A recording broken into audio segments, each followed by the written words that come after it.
আসসালামু আলাইকুম। এইচএসসি এবং একাদশ দ্বাদশ শ্রেণীর শিক্ষার্থীবৃন্দু, আশা করছি সকলে ভালো আছো। তোমাদের জীববিজ্ঞানের জন্য বিগত বছরের প্রশ্নগুলো অ্যানালাইসিস করে আমরা 25টি এমসিকিউ, টপ 25টি এমসিকিউ নির্বাচন করেছি, যেগুলো তোমরা প্র্যাকটিস করলে এবং ভালো করে অনুশীলন করলে এবং পড়লে ইনশাল্লাহ এখান থেকে তোমাদের বোর্ড পরীক্ষায় এবং কি তোমাদের টেস্ট পরীক্ষায় এবং কি তোমাদের এডমিশন পরীক্ষাতে গুচ্ছ যারা ভর্তি হবে তাদের জন্য গুরুত্বপূর্ণ। সো এখন যদি এই অবস্থা থেকে প্রিপারেশন নাও, তোমাদের এমসিকিউর জার্নিতে আমাদের প্রত্যেকটি এমসিকিউ ক্লাস থাকবে প্রত্যেকটি চ্যাপ্টারের জন্য। এগুলো যদি তুমি সলভ করতে পারো ইনশাল্লাহ তোমার এখান থেকে এমসিকিউর জন্য চিন্তা করতে হবে না। সো চলো বেশি কথা না বলেই আজকের ভিডিওটি আমরা শুরু করি। জীববিজ্ঞান 25টি এমসিকিউ আমরা সলভ করব। আগে দেখো, একদম মনোযোগ দিয়ে পড়বে এবং খাতায় সাথে সাথে নোট করে ফেলো, ঠিক আছে? দেখো, প্রথম যে এমসিকিউটি সেটি হচ্ছে ডিএনএ এবং আরএনএ পার্থক্য নির্ধারণকারী ক্ষারকের নাম কি? ক অ্যাডেনিন, খ গুয়ানিন, ছোট গ সাইটোসিন, বড় গ ইপ্রাসিল। এখানে অ্যান্সার হবে ইপ্রাসিল। আমি 3বার করে এমসিকিউর অ্যান্সারগুলো বলবো। প্রশ্ন, ডিএনএ এবং আরএনএ পার্থক্য নির্ধারণকারী ক্ষারকের নাম কি? ইপ্রাসিল। ডিএনএ এবং আরএনএ পার্থক্য নির্ধারণকারী ক্ষারকের নাম কি? ইপ্রাসিল। তোমাদেরকে যতবার করে এমসিকিউগুলো সলভ করাবো বা বলবো ততবার তোমাদের এটা মুখস্থ হয়ে যাবে। ডিএনএ এর অনুলিপনের অত্যাবশ্যকীয় এনজাইম হলো, অ্যান্সার হবে কি? আমরা অ্যান্সারগুলো পড়ব। পলিমার্স। ডিএনএ এর অনুলিপনের অত্যাবশ্যকীয় এনজাইম হলো পলিমার্স। ডিএনএ এর অনুলিপনের অত্যাবশ্যকীয় এনজাইম হলো পলিমার। 3 নাম্বার, ব্যাকটেরিয়ার সাইটোপ্লাজমিক মেমব্রেন এর অবস্থান কোথায়? ব্যাকটেরিয়ার সাইটোপ্লাজমিক মেমব্রেন এর অবস্থান কোথায়? প্রশ্নগুলো আগে মনোযোগ দিয়ে বুঝবে। অ্যান্সার হচ্ছে কোষ প্রাচীরের নিচে। প্রশ্ন কি? ব্যাকটেরিয়ার সাইটোপ্লাজমিক মেমব্রেন এর অবস্থান কোথায়? কোষ প্রাচীরের নিচে। অ্যান্সার হবে ক, কোষ প্রাচীরের নিচে। ব্যাকটেরিয়ার সাইটোপ্লাজমিক মেমব্রেন এর অবস্থান কোথায়? কোষ প্রাচীরের নিচে ব্যাকটেরিয়ার সাইটোপ্লাজম মেমব্রেনের অবস্থান। কোষ প্রাচীরের নিচে ব্যাকটেরিয়া সাইটোপ্লাজমিক মেমব্রেন এর অবস্থান। 4 নাম্বার, কোনটি নন প্রোটিন অ্যামাইনো অ্যাসিড? কোনটি non protein amino acid? Ornithine. Ornithine হচ্ছে অ্যান্সার। কোনটি non protein amino acid? Ornithine. কোনটি non protein amino acid? Ornithine. কোনটি non protein amino acid? Ornithine. আমরা তোমাদের 5 নম্বরের অ্যান্সার শিখাবো। দেখো, দুধকে জমাট বৃদ্ধ করে যে এনজাইম সেটা হচ্ছে রেনিন। অ্যান্সার হবে বড় গ। প্রশ্নটা আবার পড়ি। দুধকে জমাটবদ্ধ করে যে এনজাইম রেনিন। দুধকে জমাটবদ্ধ করে যে এনজাইম সেটা হচ্ছে রেনিন। দুধকে জমাটবদ্ধ করে যে এনজাইম সেটা হচ্ছে রেনিন। নিচের কোনটি দুধ দাঁত নয়? ফিমোলার। অ্যান্সার হবে ফিমোলার। মুখস্থ করবে, কারণ বায়োলজিতে তোমাদের থিওরি টাইপের প্রশ্ন সবচেয়ে বেশি আসে। এমসিকিউর জন্য অবশ্যই তোমাকে এগুলো মুখস্থ করতে হবে। নিচের কোনটি দুধ দাঁত নয়? প্রিমোলার। নিচের কোনটি দুধ দাঁত নয়? সেটা হচ্ছে ফিমোলার। নিচের কোনটি দুধ দাঁত নয়? সেটি হচ্ছে ফিমোলার। নিচের কোনটি দুধদাঁত নয় সেটি হচ্ছে ফিমোলার। নিচের কোনটি দুধদাঁত নয় সেটি হচ্ছে ফিমোলার। হাইড্রোফোবিক পদার্থ কোনটি? হাইড্রোফোবিক পদার্থ কোনটি? অ্যান্সার হচ্ছে তোমার প্যারাফিন। অ্যান্সার হচ্ছে তোমার প্যারাফিন। অ্যান্সার হচ্ছে তোমার প্যারাফিন। হাইড্রোফোবিক পদার্থ কোনটি? প্যারাফিন। হাইড্রোফোবিক পদার্থ কোনটি? প্যারাফিন। অবশ্যই খাতায় নোট করে ফেলবে এমসিকিউগুলো, কারণ এখান থেকে তোমাদের এমসিকিউর প্রস্তুতি হয়ে যাবে। হাইড্রোফোবিক পদার্থ কোনটি? প্যারাবিন। হাইড্রোফোবিক পদার্থ কোনটি? প্যারাবিন। হাইড্রোফোবিক পদার্থ কোনটি? প্যারাবিন। হাইড্রোফোবিক পদার্থ কোনটি? প্যারাবিন। এরপরে আসি আমরা ৮ নাম্বার। বাংলাদেশের বিজ্ঞানীগণ যে উদ্ভিদের জিনোম সিকোয়েন্স সম্পূর্ণ করেন তার নাম কি? বাংলাদেশের বিজ্ঞানীগণ যে উদ্ভিদের জিনোম সিকোয়েন্স সম্পূর্ণ করেন তার নাম কি? তার নাম হচ্ছে চোরিয়াস ওলিটোরিয়াস। চোরিয়াস ওলিটোরিয়াস।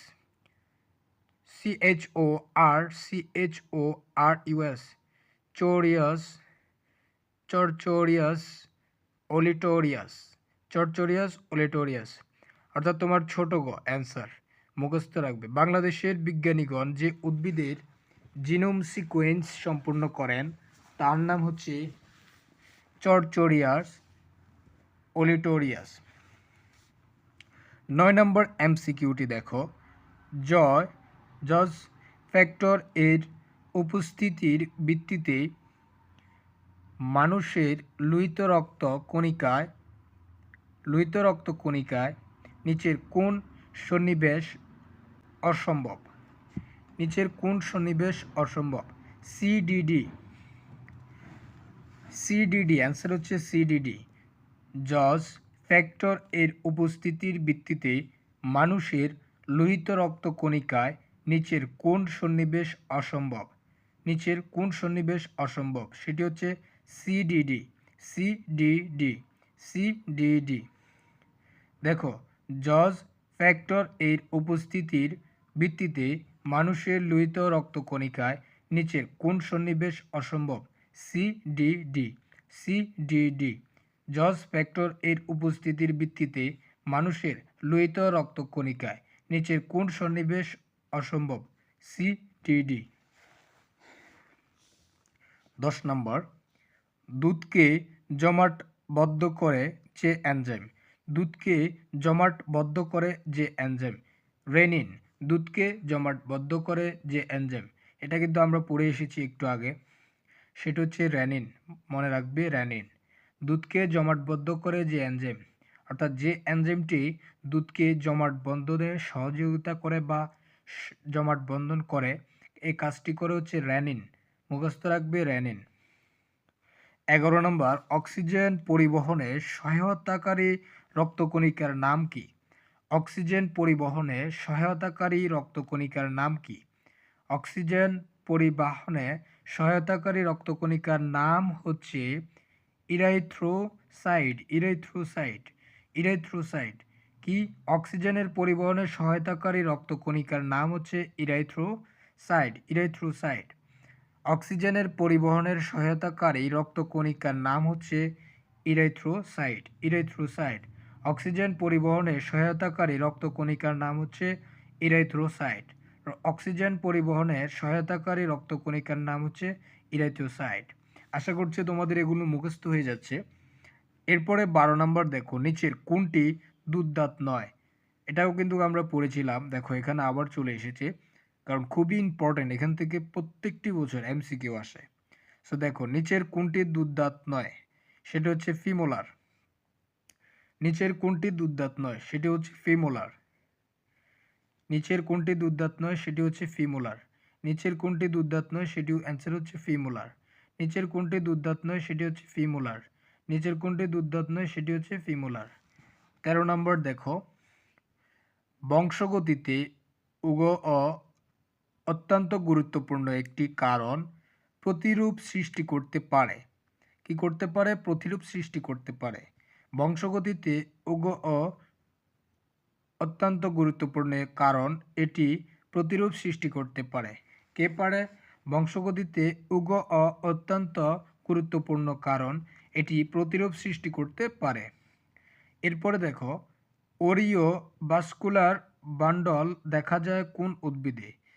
ওরিও ভাস্কুলার বান্ডল দেখা যায় হচ্ছে আবৃতবীজী উদ্ভিদে।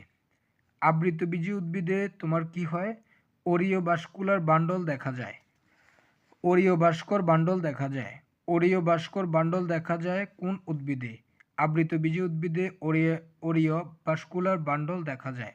অবশ্যই মুখস্থ রাখবি, ওরিও ভাস্কুলার বান্ডল দেখা যায় কোন উদ্ভিদে? সেটা হচ্ছে আবৃতবীজী। এগ্রিকাস এর পাতার মতো অংশের নাম কি? ফাইলিয়াস। এগ্রিকাস এর ছাতার মতো অংশের নাম হচ্ছে পাইলিয়াস। ছাতার মতো অংশের নাম কি? ফাইলিয়াস। এগ্রিকাস এর ছাতার মতো অংশের নাম হচ্ছে ফাইলিয়াস। এগ্রিকাস এর ছাতার মতো অংশের নাম হচ্ছে ফাইলিয়াস। এগ্রিকাস এর ছাতার মতো অংশের নাম হচ্ছে ফাইলিয়াস। এগ্রিকাস এর ছাতার মতো অংশের নাম হচ্ছে ফাইলিয়াস। এগ্রিকাস এর ছাতার মতো অংশের নাম হচ্ছে ফাইলিয়াস। এরপরে দেখো, ফার্নের বৈশিষ্ট্য কোনটি? ফার্নের বৈশিষ্ট্য কোনটি? এটার অ্যান্সার কি হবে? এটার অ্যান্সার হচ্ছে এরা মূল, কাণ্ড ও পাতায় বিভক্ত। এরা মূল, কাণ্ড এবং পাতায় বিভক্ত। কারা? ফার্নের বৈশিষ্ট্য কি ছিল? এরা মূল, কাণ্ড ও পাতায় বিভক্ত। ফার্নের বৈশিষ্ট্য কোনটি? এরা মূল, কাণ্ড ও পাতায় বিভক্ত। এরা মূল, কাণ্ড এবং পাতায় বিভক্ত। ফার্নের বৈশিষ্ট্য কি? এরা মূল, কাণ্ড ও পাতায় বিভক্ত। অবশ্যই মুখস্থ রাখবি। ফার্নের বৈশিষ্ট্য কোনটি? এরা মূল, কাণ্ড ও পাতায় বিভক্ত। বনিমন্ত রূপান্তরিক কাণ্ড নয় কোনটি? রূপান্তরিত কাণ্ড নয় কোনটি? অবশ্যই সাথে মুখস্থ করে ফেলবে, কারণ অবশ্যই তোমাদের বায়োলজিতে তোমার হচ্ছে থিওরি টাইপের প্রশ্ন আসে। সো অবশ্যই তোমাকে এগুলো মুখস্থ রাখতে হবে। বনিমস্ত রূপান্তরিক কাণ্ড নয় কোনটি? স্টিফিউল। বনিমস্ত রূপান্তরিক কাণ্ড নয় কোনটি? স্টিফিউল। বনিমস্ত রূপান্তরিত কাণ্ড নয় কোনটি? স্টিফিউল। বনিমস্ত রূপান্তরিত কাণ্ড নয় কোনটি? স্টিফিউল। বনিমস্ত রূপান্তরিত কাণ্ড নয় কোনটি? স্টিফিউল। বনিমস্ত রূপান্তরিত কাণ্ড নয় কোনটি? স্টিফিউল। বনিমস্ত রূপান্তরিত কাণ্ড নয় কোনটি? স্টিফিউল। বনিমস্ত রূপান্তরিত কাণ্ড নয় কোনটি? স্টিফিউল। বনিমস্ত রূপান্তরিত কাণ্ড নয় কোনটি? এনিলিডা এর বৈশিষ্ট্য কোনটি? রেচন অঙ্গ নেপ্রিডিয়া। এনিলিডা এর বৈশিষ্ট্য কোনটি? রেচন অঙ্গ নেপ্রিডিয়া। এনিলিডা এর বৈশিষ্ট্য হচ্ছে রেচন অঙ্গ নেপ্রিডিয়া। এনিলিডা এর বৈশিষ্ট্য কোনটি? এনিলিডা এর বৈশিষ্ট্য হচ্ছে রেচন অঙ্গ নেপ্রিডিয়া। এনিলিডা এর বৈশিষ্ট্য হচ্ছে রেচন অঙ্গ নেপ্রিডিয়া। এনিলিডা এর বৈশিষ্ট্য হচ্ছে রেচন অঙ্গ নেপ্রিডিয়া।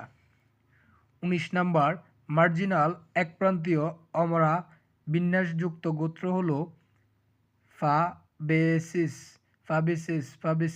FA স্পেলিংটা দেখো, FABACEAS AE। মার্জিনাল একপ্রান্তীয় অমরা বিন্যাসযুক্ত গোত্র হল ফাবেসিয়াস। মার্জিনাল একপ্রান্তীয় অমরাবৃত্ত বিন্যাসযুক্ত গোত্র হল ফাবেসিয়াস। 20 নাম্বার দেখো, নিচের কোনটি ওরিয়েন্টাল অঞ্চল এর অন্তর্ভুক্ত? নিচের কোনটি ওরিয়েন্টাল অঞ্চল এর অন্তর্ভুক্ত? দক্ষিণ পূর্ব এশিয়া। নিচের কোনটি ওরিয়েন্টাল অঞ্চল এর অন্তর্ভুক্ত? সেটি হচ্ছে দক্ষিণ পূর্ব এশিয়া। নিচের কোনটি ওরিয়েন্টাল অঞ্চলের অন্তর্ভুক্ত? সেটি হচ্ছে দক্ষিণ পূর্ব এশিয়া।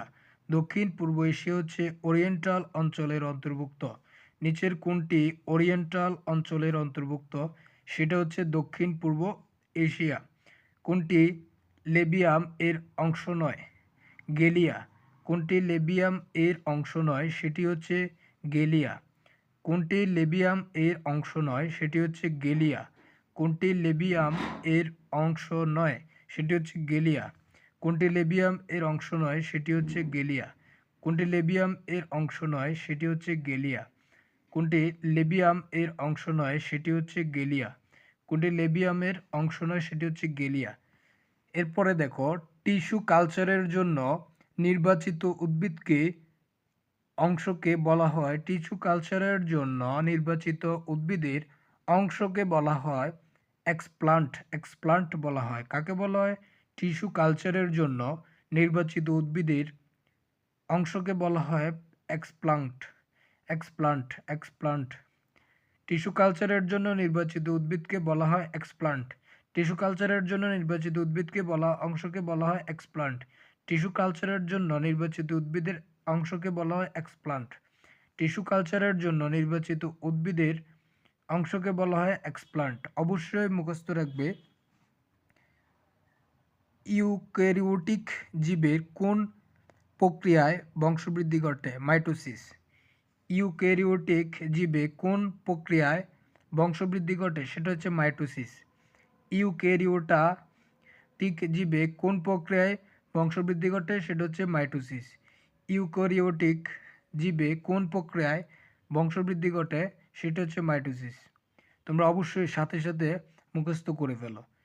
ইউক্যারিওটিক জীবে কোন প্রক্রিয়ায় বংশবৃদ্ধি ঘটে? সেটা হচ্ছে মাইটোসিস।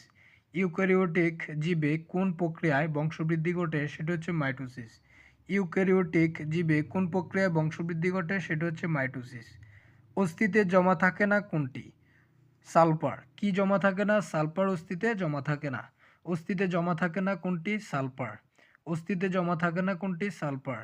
অস্থিতে জমা থাকে না কোনটি? সালফার। অস্থিতে জমা থাকে না কোনটি? সালফার। অস্থিতে জমা থাকে না কোনটি? সালফার। 25 নম্বর দেখো, কোনটি গাসপরিং এর রেচনতন্ত্রের অঙ্গ নয়? কোনটি গাসপরিং এর রেচনতন্ত্রের অঙ্গ নয়? গিজার্ড। গিজার্ড হচ্ছে গাসপরিং এর রেচনতন্ত্রের অঙ্গ নয়। গিজার্ড হচ্ছে গাসপরিং এর রেচনতন্ত্রের অঙ্গ নয়।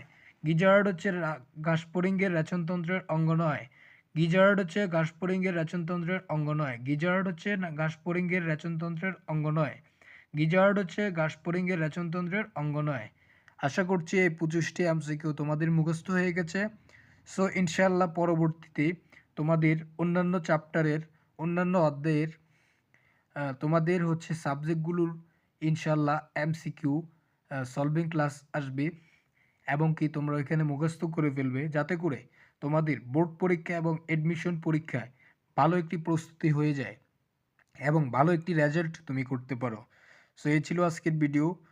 পরবর্তী ভিডিওর জন্য আমাদের সাথে যুক্ত থাকো, চ্যানেলটি সাবস্ক্রাইব করে রাখো। সবাইকে অসংখ্য ধন্যবাদ। আসসালামু আলাইকুম রহমতুল্লাহ।